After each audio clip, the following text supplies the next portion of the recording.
రైతులకు అండగా ఉంటాం, ధాన్యానికి కనీస మద్దతు ధర కల్పిస్తాము, కానీ రైతులు దళాలను ప్రోత్సహించవద్దని సూచించారు పౌర సరఫరాల శాఖ మంత్రి నాదెండ్ల మనోహర్.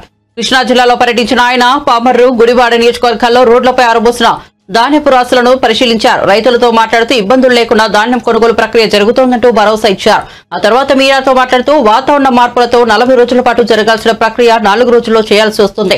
రైతులకు మద్దతుగా అధికార యంత్రాంగం అంతా రాత్రింబవళ్లు కష్టపడుతుంది. వాతావరణ మార్పులతో రైతులకు మేలు చేకూర్చేలా ధాన్యం విక్రయాల్లో అనేక సంస్కరణలు తీసుకొచ్చామన్నారు. రాష్ట్రంలో ధాన్యం కొనుగోలు ప్రతి జిల్లా నుంచి వస్తున్న సమాచారం మేరకు రైతులకి ఉపయోగపడే విధంగా పౌర సరఫరా శాఖ నుంచి మేము చేసిన అనేక సంస్కరణలు ప్రతి రైతుకి ఒక భరోసా నింపే విధంగా క్షేత్రస్థాయిలో గతంలో వాళ్ళు పడిన ఇబ్బందులు ఇంకెప్పుడు అటువంటి పరిస్థితులు రాకూడదనే ఉద్దేశంతో అనేక సంస్కరణలు తీసుకొచ్చి రైతులను ఆదుకోవడానికి గౌరవ ముఖ్యమంత్రి గారు చంద్రబాబు నాయుడు గారు, అదేవిధంగా ఉప ముఖ్యమంత్రి గారు పవన్ కళ్యాణ్ గారు ఇచ్చిన సూచనలతోటి రాష్ట్ర వ్యాప్తంగా అనేక కార్యక్రమాలు చేసుకుంటూ వస్తున్నాం. అందులో ప్రధానంగా గతంలో రైతులు ఫలానా మిల్కే వెళ్ళి అమ్మాలి అనే ఒక కండిషన్ ఉండేది.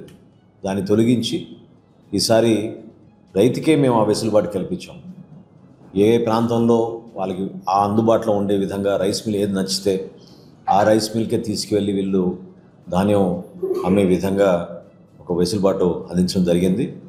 అదేవిధంగా రైతు సహాయ కేంద్రాలు ఏవైతే ఏర్పాటు చేశామో అన్ని రైతు సహాయ కేంద్రాల్లో కూడా వాతావరణాన్ని దృష్టిలో పెట్టుకుని అనుకోకుండా తుఫాను వస్తుందనే ఒక సమాచారం ఉంది కాబట్టి ఇంకా పూర్తి స్థాయిలో దాని దారి మనకి ఇంకా నిర్ధారించలేం. బహుశా రేపు సాయంత్రానికి కొంచెం క్లారిటీ వస్తుంది. వాతావరణాన్ని దృష్టిలో పెట్టుకుని గౌరవ ముఖ్యమంత్రి గారి సూచనల మేరకు నిన్న ఇవాళ ఈ 4-5 జిల్లాల్లో కొన్ని మార్పులు తీసుకొచ్చాం. మన రైతులందరూ కూడా దాన్ని ఉపయోగించుకోవాలి. మిల్లర్లు కూడా ఈ సూచనల్ని గమనించాలి. ముఖ్యంగా అదేంటంటే తేమ శాతం ఏదైతే 17% అని గతంలో అన్నామో దాన్ని ఈ రోజున 24 నుంచి 25% వరకు తేమ శాతం ఉన్నా కూడా కొనుగోలు చేయమని అధికారుల యంత్రాంగం అందరికీ కూడా ఈ సమాచారం అందించి అప్రమత్తం చేయడం జరిగింది. ప్రధానంగా హడావుడిగా రైతులు పాపం ఎప్పటికప్పుడు మెషిన్లు దొరకగానే పొలాల్లో కటింగ్ అవగానే తీసుకొచ్చి వాళ్ళు పడుతున్న ఇబ్బందులు చూసి ప్రస్తుతం ఉన్న వాతావరణ పరిస్థితుల్లో వాటిని ఎండబెట్టలేకపోతున్నారు. కాబట్టి కొంచెం తేమ శాతం ఎక్కువ ఉన్నా కూడా ఆ వెసులుబాటు కల్పించి ఖచ్చితంగా కేవలం 5 కిలోలు తరుగు తీసుకుని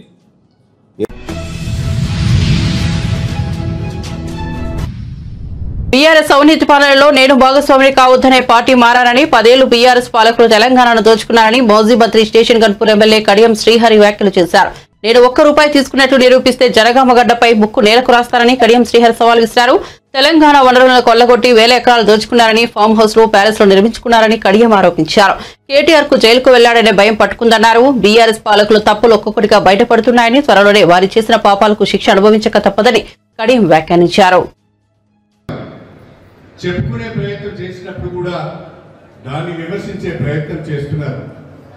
ఒక మాటలో చెప్పాలంటే బీఆర్ఎస్ పార్టీకి చెందిన పెద్దలు ఎందుకు తొందరపడుతున్నారో నాకు అర్థం కావడం లేదు. ఈ ప్రభుత్వానికి ఇంకా 4 సంవత్సరాలు పాలన చేసే అవకాశం ఉన్నది. ప్రజలు ఆ అధికారం ఇచ్చారు. 4 సంవత్సరాల సమయం ఉండగానే సంవత్సరం దాటక ముందే ఏ రకంగా గగ్గోలు పెడుతున్నారో, ప్రతి చిన్న విషయానికి ఏ రకంగా గందరగోళం సృష్టిస్తున్నారో, ఏ రకంగా అధికారుల పైన దాడి చేయడానికి ప్రజలను రైతులను రెచ్చగొడుతున్నారో దయచేసి మా కాంగ్రెస్ పార్టీ కుటుంబ సభ్యులందరూ కూడా ఆలోచించాలని చెప్పి నేను ఈ సందర్భంగా కోరుతున్నాను. ప్రజలు కూడా దీన్ని గమనించాలని చెప్పి నేను ఈ సందర్భంగా కోరుతున్నాను.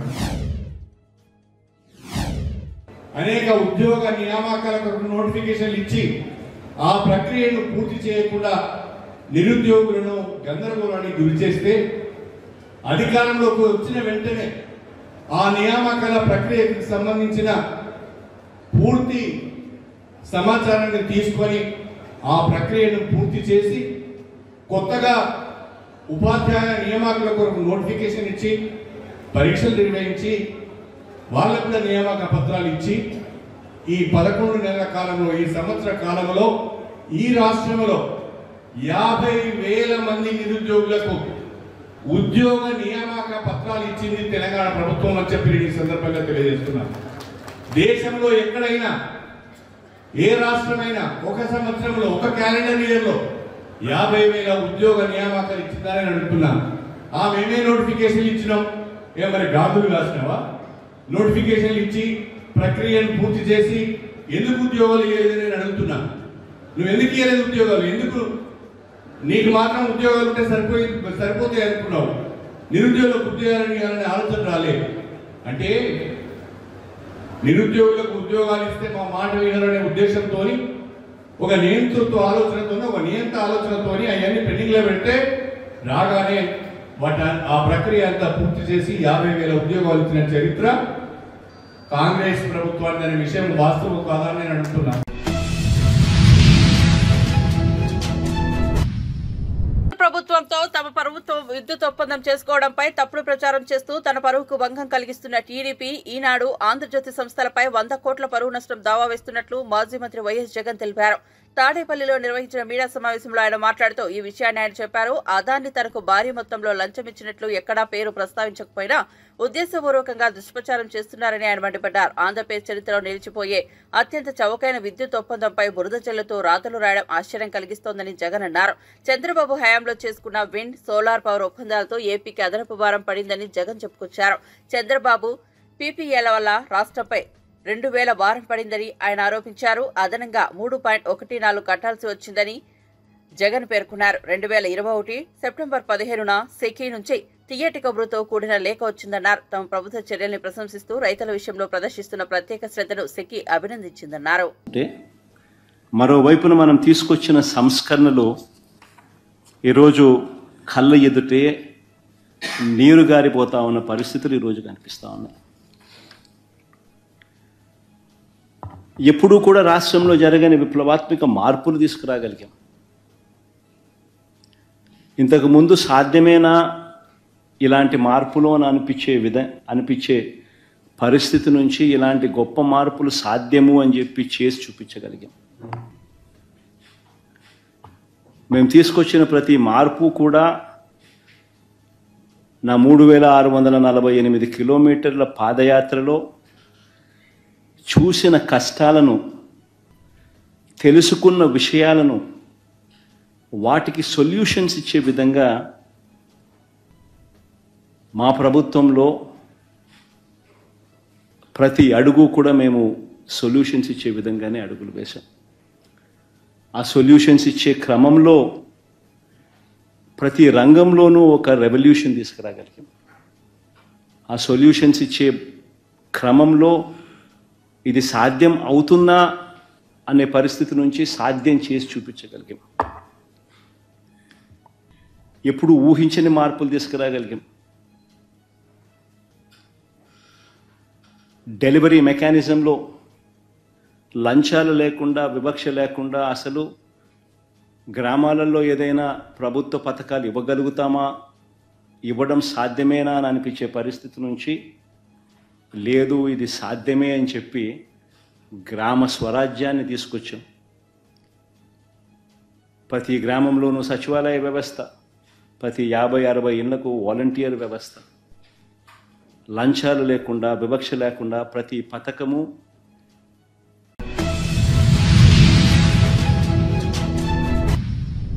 అనంతపురం జిల్లాలో రైతులు ఎదుర్కొంటున్న సమస్యలపై రాష్ట్ర ప్రభుత్వం దృష్టికి తీసుకెళ్లాల్సిన వాటిపై చర్చించామని ఆర్థిక శాఖ మంత్రి పయ్యావుల కేశవ్ తెలిపారు. అనంతపురంలో 14 టీడీపీ ఎమ్మెల్యేలను గెలిపించిన జిల్లా ప్రజల రుణం తీర్చుకునేలా నిర్ణయాలు తీసుకున్నామన్నారు. జిల్లాలో సాగునీటి ప్రాజెక్టులకు పూర్తి చేసేలా నిర్ణయం తీసుకున్నామని మంత్రి పయ్యావుల చెప్పారు. టీడీపీ జిల్లా సమన్వయ కమిటీ సమావేశానికి మంత్రి పయ్యావుల కేశవ్, మంత్రి టీజీ భరత్ ఎమ్మెల్యేలు హాజరయ్యారు. జిల్లాలో రైతాంగం ఎదుర్కొంటున్నటువంటి సమస్యలు, ప్రధానమైనటువంటి సమస్యలు, 14 స్థానాలు ఇచ్చినటువంటి అనంతపురం జిల్లా ప్రజల రుణం తీసుకునే దిశగా తెలుగుదేశం పార్టీ పనిచేయాలి, ఆ దిశగానే ప్రభుత్వం పనిచేయాలి అనేటువంటిది ప్రతి ఒక్కరూ కూడా అభిప్రాయాన్ని వ్యక్తం చేయడం జరిగింది. దీంతో పాటు ప్రధానంగా ఉన్నటువంటి సాగునీటి ప్రాజెక్టుల మీద శ్రద్ధ పెట్టాలి, కేంద్ర కార్యాలయాన్ని నిర్మించుకోవడానికి అనువైనటువంటి స్థలం తీసుకుని దాంట్లో జిల్లా పార్టీ కార్యాలయం నిర్మించడానికి మేము అందరం కూడా సిద్ధంగా ఉన్నాం. ఎవరో లెటర్లు పెడితే మాత్రం కాదు, ఏ రకంగా గత 5 ఏళ్లలో పోరాడారు ఇవన్నింటినీ కూడా దృష్టిలో పెట్టుకుని అవకాశం ఉన్న ప్రతి ఒక్కరికి కూడా అవకాశం కల్పించడానికే ప్రయత్నం చేస్తున్నారు. భవిష్యత్ కార్యాచరణలో ప్రజలకు మరింత చేరువ కావాలి అనేటువంటిది నిర్ణయం తీసుకోవడం జరిగింది. Thank you.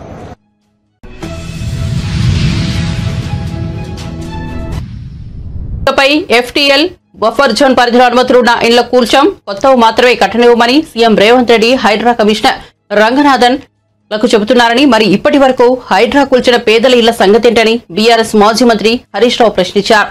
తెలంగాణ భవన్లో మీడియాతో మాట్లాడారు. కనీసం పుస్తకాలు తెచ్చుకుంటానని పసిపిల్లల మీద కూడా కనికరం లేకుండా హైడ్రా ఇళ్లను కూల్చిందని, ఆ పాపానికి బాధ్యులెవరని, చేసిన అన్యాయానికి ఎవరికి శిక్ష వేయాలో చెప్పాలని నిలదీశారు. కోర్టు మొటిక్కాయలు వేస్తే మీరు నిర్ణయం మార్చవచ్చని, హైడ్రా బాధితులు పడిన బాధ ఎలా తీరుస్తారని, కూల్చిన పేదల ఇళ్లకు పరిహారం చెల్లించాల్సిందేనన్నారు. మూసీ పరిధిలో కూడా చట్టం చూసుకోకుండా పార్లమెంటును తప్పుదోవ పట్టించి దుండగుడుకు చర్యలతో రేవంత్ రెడ్డి పేదల ఇళ్లను కూల్చే దేశంలో రాష్ట్రం పరువు తీస్తాడని, పేదల ఉసురు పోసుకున్నారని విమర్శించారు. భూసేకరణ అధికారి దెన్ వాటన్నిటిని కూడా సార్ట్అవుట్ చేసి మరొక 30 రోజుల సమయాన్ని ఇస్తూ పీడీ నోటిఫికేషన్ ఇవ్వాలి. సో పిఎన్ పీడీ 2 నోటిఫికేషన్లు అయిపోయిన తర్వాత అన్ని అబ్జెక్షన్స్ను వాళ్ళకున్న అనుమానాలను నివృత్తి చేసి అబ్జెక్షన్స్ అన్నీ కూడా సార్ట్అవుట్ చేసిన తర్వాత then they have to start the process. కానీ ఇక్కడ అసలు పిఎన్ వచ్చిందా, అసలు బెనిఫిషియరీ నోటిఫికేషన్ అయిందా, అసలు డిపిఆర్ వచ్చిందా? డిపిఆర్ లేదు, బెనిఫిషరీని గుర్తించలేదు, ఎన్యూమరేషన్ జరగలేదు, పిఎన్ నోటిఫికేషన్ రాలేదు, పీడీ రాలేదు, పేదల ఇండ్లు కూలగొట్టేసిండ్రు, తీసుకుపోయి డబుల్ బెడ్రూమ్లో వాడేసిండ్రు. వాస్తవానికి చట్టం ఏం చెప్తుంది? ఇది గతం మన రాష్ట్రంలో మేము అమలు చేశాం. కేసీఆర్ గారి నాయకత్వంలో మల్లన్న సాగర్లో కావచ్చు, కొండపోచమ్మ సాగర్లో కావచ్చు, పాలమూరు ఎత్తిపోతల పథకంలో కావచ్చు, సీతారామాలో కావచ్చు, అనేక ప్రాజెక్టులలో మన రాష్ట్రంలో అమలు చేసి ఉన్నాం. ఏం చేయాల్సి ఉంటుంది ఈ చట్ట ప్రకారంగా? First PN, take the objections and sort it out, then go for PD, take the objections and sort it out. PN PD అయిన తర్వాత వాళ్ళు ఉంటున్నటువంటి స్ట్రక్చర్, అది గుడిసేనా, గూనె పెంకల ఇల్లా, అది పక్కా ఇల్లా, ఏదైనా కూడా ఆ ఇంటికి R&B లేదా పంచాయతీరాజ్ అధికారులు వెళ్ళి ఆ పాత ఇంటికి ఎంత వాల్యూ ఉంటుందో వాల్యుయేషన్ చేస్తారు. వాల్యుయేషన్ చేసి డిప్రిషియేషన్ కూడా, ఒకవేళ పాత స్ట్రక్చర్ అయితే డిప్రిషియేషన్ తీసేసి దాని నెట్ వాల్యూకు రెండంతల డబ్బును ఆ ఇంటి యజమానికి ఇవ్వాలి. ఇది జరిగిందా మన దగ్గర? నో. పాత ఇంటికి ఇంజనీర్లు ఎస్టిమేట్ చేసి డిప్రిషియేషన్ తీసేసి నెట్ వాల్యూ మీద 2 అంతల డబ్బు ఆ ఇంటి యజమానికి ఇవ్వాలి. This is number 1. Number 2,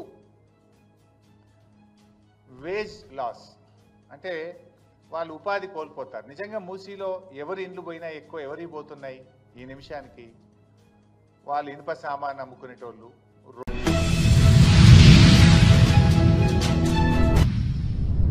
Nirmal జిల్లా దిలావర్పూర్లోని ఇథనాల్ పరిశ్రమ విషయంలో లేనిపోనివి సృష్టించవద్దని బీఆర్ఎస్ నేత మాజీ మంత్రి తలసాని శ్రీనివాస్ యాదవ్ అన్నారు. బాధ్యత గల వ్యక్తులు వివరాలు తెలుసుకున్న తర్వాత విమర్శలు చేయాలని హితవు పలికారు. ఇథనాల్ పరిశ్రమ తలసాని కుటుంబమేనంటూ కాంగ్రెస్ నేతలు ఆరోపణలు చేసిన నేపథ్యంలో ఆయన స్పందించారు. రోడ్ల మీదకి వచ్చిండ్రు, అధికారులను దిగ్బంధం చేసిండ్రు. ఇవన్నీ మనం టీవీలో పేపర్లో చూసినటువంటి అంశాలు. ఆ ప్రాబ్లం ఏంది సాల్వ్ చేయాలంటే గవర్నమెంట్ ఏమి ఇనిషియేటివ్ తీసుకుంటుందో తీసుకోవాలి. అది పక్కన పెట్టి నా మీద ఏదో ఎలిగేషన్ చేసి ఆ కంపెనీకి మా కొడుకు కానీ మాకు కానీ ఎటువంటి సంబంధం లేదు. రెండోది, మీరు ప్రూవ్ చేస్తే మీకే రాసిస్తాం. 1, 2016 అంటే 8 సంవత్సరాల క్రితం రాజమండ్రి ప్రాంతంలో పిఎంకే డిస్టిలేషన్స్ కంపెనీ అని ప్రారంభించి ఒక గ్రూప్, ఒక 8-9 మంది వాళ్ళు ఒక కంపెనీ పెట్టాలన్నటువంటి సంకల్పంతో అక్కడ స్టార్ట్ చేశారు. అప్పుడే వాళ్ళు డైరెక్టర్స్ ఎవరు ఉండాలి అవన్నీ డిసైడ్ చేసి, అది 2016, 8 సంవత్సరాల క్రితం. అది కూడా సెప్టెంబర్. ఆ తర్వాత అప్పుడు తెలుగుదేశం ప్రభుత్వం ఉండే అక్కడ ఆంధ్రప్రదేశ్, అది వర్కౌట్ కాలే. ఆ తర్వాత 3 నెలలే అంటే 2016 డిసెంబర్లో అందరు రాజీనామా చేశారు. మీరు గూగుల్లో చెక్ చేస్తే క్లియర్గా తెలుస్తుంది.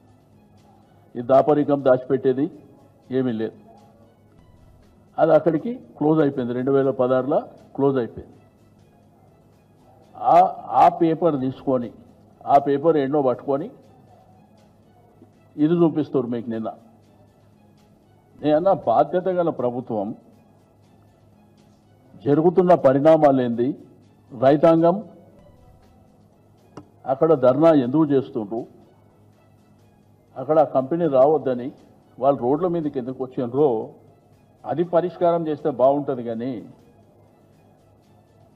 ఏదో టీఆర్ఎస్ పార్టీనే టార్గెట్ చేయాలి, మమ్మల్నే టార్గెట్ చేయాలి అనే సంకల్పం నిన్న మాట్లాడడం అది మంచి పద్ధతి కాదు. మీరు మాట్లాడేటప్పుడు అన్ని విషయాలు తెలుసుకోవాలి. ఫస్ట్ ఎలిగేషన్ చేసేటప్పుడు మీరు అన్ని విషయాలు తెలుసు. టీఆర్ఎస్ కీలక నేత ఆర్మూర్ మాజీ ఎమ్మెల్యే జీవన్ రెడ్డి కాంగ్రెస్ ప్రభుత్వంపై ఫైర్ అయ్యారు. రాష్ట్రంలో ప్రజాపాలన నడవడం లేదని, రేవంత్ ప్రెస్టేషన్ పాలన నడుస్తోందని విమర్శించారు. కాంగ్రెస్ ప్రభుత్వంపై తెలంగాణ రైతులు తీవ్ర ఆగ్రహంతో ఉన్నారని తెలిపారు. రాష్ట్ర రైతులను అరెస్ట్ చేయడమేనా ప్రజాపాలన అంటూ ఆయన ఈ సందర్భంగా ప్రభుత్వాన్ని ప్రశ్నించారు. అలాగే కాంగ్రెస్ 11 నెలల పాలనలో అన్ని వర్గాలకు అన్యాయం జరిగిందని, ప్రజా సమస్యలపై హైకోర్టు చివాట్లు పెడుతున్నా సీఎం రేవంత్ రెడ్డి తీరు మారడం లేదని బీఆర్ఎస్ మాజీ ఎమ్మెల్యే జీవన్ రెడ్డి ఆగ్రహం వ్యక్తం చేశారు. నేను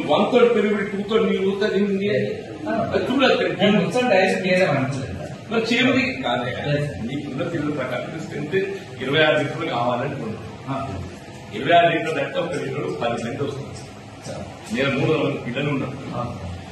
1 లీటర్ 10 మంది పోయా పూస్తూ తప్పులేదు.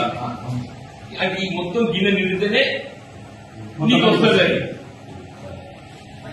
నీకు 30% లేదు పెరుగుతాను.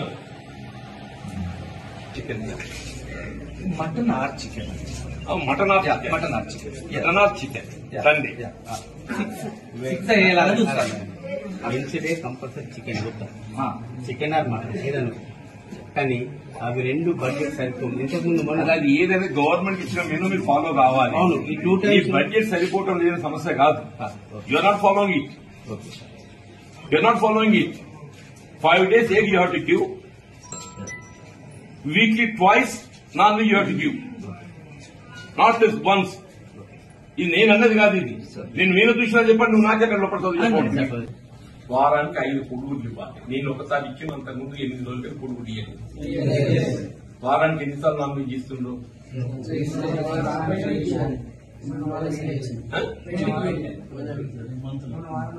మొన్న వారం పెట్టలేదు. అదే ఈ మంత్లో ఒకసారి ఇచ్చారు. అది 14th రావుందా తర్వాత ఎడబాయింది సార్. 14th November తర్వాత నాన్ వెజ్ ఇవ్వలేదు. They are telling not me. 14th November ఇచ్చిన తర్వాత నాన్ వెజ్ ఇవ్వలేదు. వాళ్ళే చెప్తుంది. నేను చెప్తున్నాను ఇబ్బంది ఎప్పుడు సంబంధించిన ప్రయత్నం నెక్స్ట్ వీక్ అంటుండి ఇచ్చేది. ఇచ్చాను నెక్స్ట్ అది 14 November తర్వాత మళ్ళీ ఇవ్వలేదని చెప్తున్నా. వాళ్ళే after 14 November you had one chicken. వాళ్ళు చెప్పిన వాళ్ళు మనుషులు. మనమే కాదు మనుషులు, వాళ్ళు కూడా మనుషులే.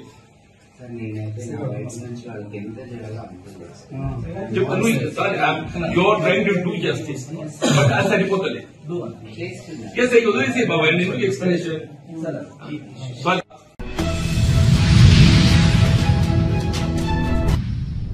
విద్యార్థుల మీద రాజకీయం చేయవద్దని, విద్యార్థి నాయకుడిగా సమస్యలపై అవగాహన ఉందని మంత్రి పొన్నం ప్రభాకర్ ఆగ్రహం వ్యక్తం చేశారు. సిద్దిపేటలో మంత్రి పొన్నం ప్రభాకర్ పర్యటించారు. జ్యోతిబాబులే గురుకులాన్ని జిల్లా కలెక్టర్ మనోజ్ అరుదతో కలిసి ఆకస్మిక తనిఖీ చేశారు. కిచెన్ ఆహార పదార్థాలను పరిశీలించి సిబ్బందికి పలు సూచనలు చేశారు. అనంతరం మంత్రి మాట్లాడుతూ విద్యార్థులతో మాట్లాడే సమస్యలు తెలుసుకుని పరిష్కరించాలని అధికారులకు ఆదేశించారు. తెలంగాణ గురుకులాలు హాస్టళ్లలో గతం కంటే మెరుగైన విధంగా వసతులు ఉన్నాయని తెలిపారు. గురుకులాలు హాస్టళ్ల పర్యవేక్షణ కోసం జిల్లా కలెక్టర్లు, అడిషనల్ కలెక్టర్లు, శాఖల అధికారులతో కమిటీ వేస్తున్నామన్నారు.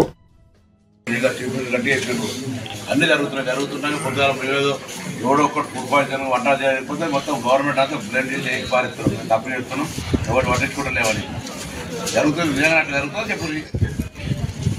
అంటే ఊరికే మెహర్బానీ అవసరంలే.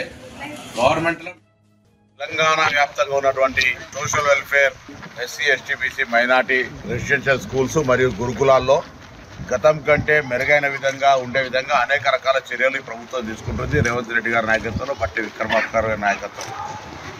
ఏదైనా ఎక్కడైనా ఇబ్బంది ఉంటే ఆ నేరుగా ప్రిన్సిపాల్లను కానీ అక్కడ ఉండబడేటువంటి అధికారులను ప్రభుత్వం దృష్టికి తెమ్మని చెప్పి కోరుతాను. జిల్లా కలెక్టర్ల దృష్టికి తెమ్మని విజ్ఞప్తి ఇంతకుముందు చేయడం జరిగింది.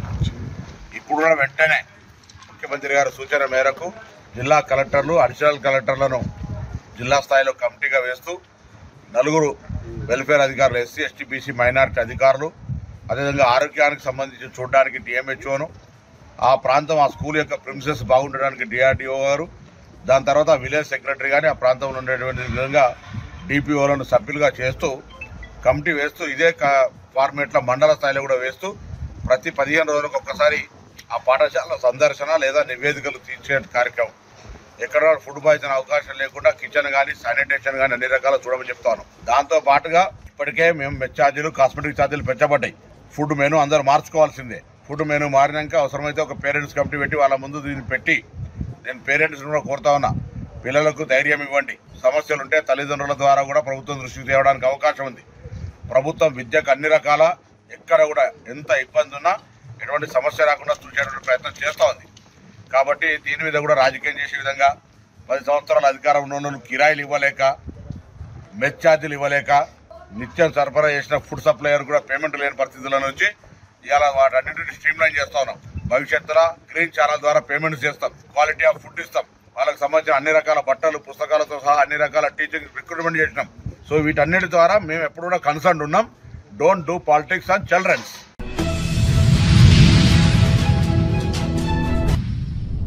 బీఆర్ఎస్ వర్కింగ్ ప్రెసిడెంట్ కేటీఆర్, ఆ party senior MLA Harish Rao Hyderabad BRS Bhavan లో కార్యకర్తలతో కలిసి భోజనం చేశారు. ఈ ఇద్దరు నేతలు టేబుల్ పై ఎదురెదురుగా కూర్చుని భోజనం చేశారు. తమకు ఏం కావాలో సర్వర్లను అడిగి మరీ తెప్పించుకున్నారు. సరదాగా మాట్లాడుకుంటూ వారు భోజనం చేశారు. ఇందుకు సంబంధించిన వీడియో నెట్టింట వైరల్ గా మారింది.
జగిత్యాల జిల్లా వెల్గటూర్ బస్టాండ్ వద్ద ప్రయాణికులు అధికంగా బస్సు ఎక్కడంతో డ్రైవర్ ఆగ్రహం వ్యక్తం చేశారు.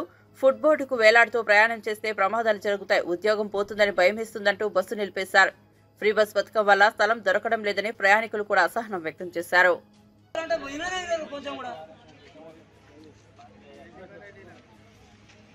10 నిమిషాలు అయితే ఇంకో బస్సు వస్తుంది కదా, ఎందుకు అట్టుగా ఎగబడెక్కుతారు? ఈ బస్సు ఇంకో బస్సు రాదా?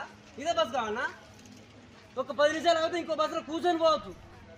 సరదాగా గీత కూడా ఆలోచించండి. ఆడ మొన్న కరీంనగర్లో పడి కింద చచ్చిపోయాడు. ఆంధ్ర కింద 20 లక్షలు వచ్చినాడు.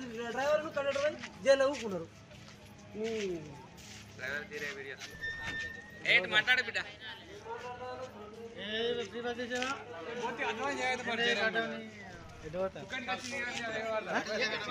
నేను అటు పోవాలి, ఇజ్జత్ పోతాను.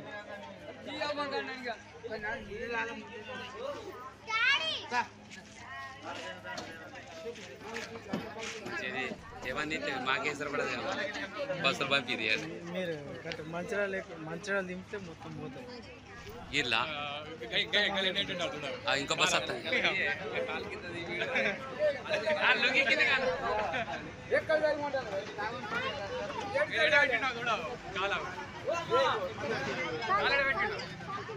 కింది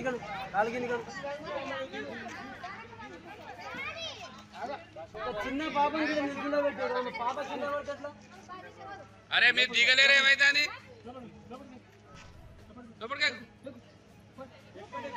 మనుషులు ఏమని ఉన్నారు అసలు? అగో ఎందుకంటే టైర్ ఊసిపోతుంది, అగో రేడియో ఊసిపోతుంది. మొత్తం అంగేది టైర్ పోతుంది.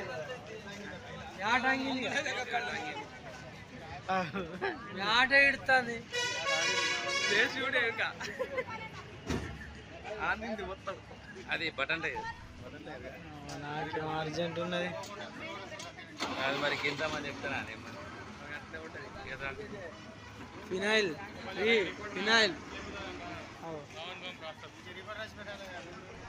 ఇంకా బస్ పంపియానా మా బండి నువ్వు గడు మంచిర్యాల నింపితే ఏమవుతుంది?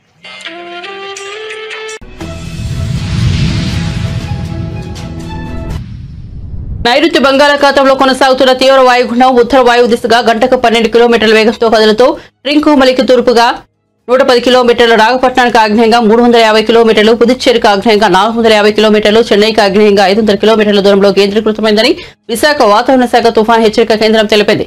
ఇక బుధవారం సాయంత్రం తుఫాన్గా బలపడింది. పెంగల్ తుఫాన్ శ్రీలంక తీరాన్ని దాటి తమిళనాడు తీరం వైపు కదిలే అవకాశం ఉంది.